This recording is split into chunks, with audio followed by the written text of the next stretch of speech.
I had spent my whole life living in the shadow of my sister, Juliana, the woman everyone in the mafia's air circle adored and protected. She had no idea that I had been reborn. Just like in my previous life, she smiled sweetly and gently, insisting that I pick my fiancé first, pretending to be thoughtful and gracious. However, this time I refused. In my previous life, I naively believed she meant well. I married the man she recommended, Chester Kane, an heir who was said to have been paralyzed after an ambush. I gave up my right to inherit the family, becoming his caretaker, his crutch, the medicine he used to fight loneliness. However, no matter how much warmth I gave him, his heart remained frozen. The truth only came out during my sister's pregnancy celebration.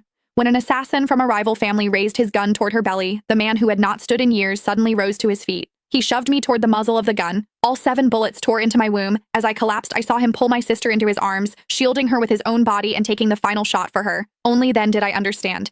He had never been paralyzed. His family had never abandoned him. He pretended to be sick because Juliana's heart belonged to another man, and he refused to be tied to me. "I'm sorry, Tanya," he said. "I lied to you. However, I couldn't let Juliana lose the heir she's carrying. I'll repay what I owe you in our next life." When I opened my eyes again, I was back on the day my father asked us to choose our marriage partners.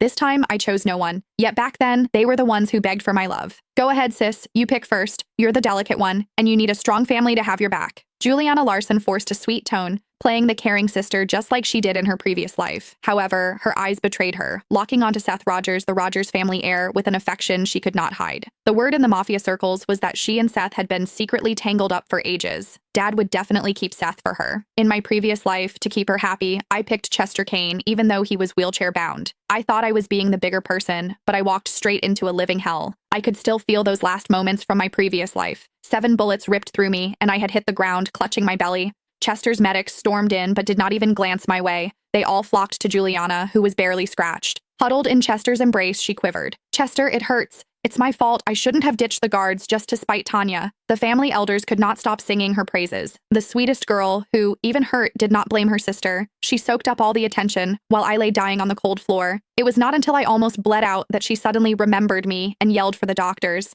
"Save my sister! What are you waiting for? Go!" Her tears sparkled like diamonds in the light. That was when I saw through her act.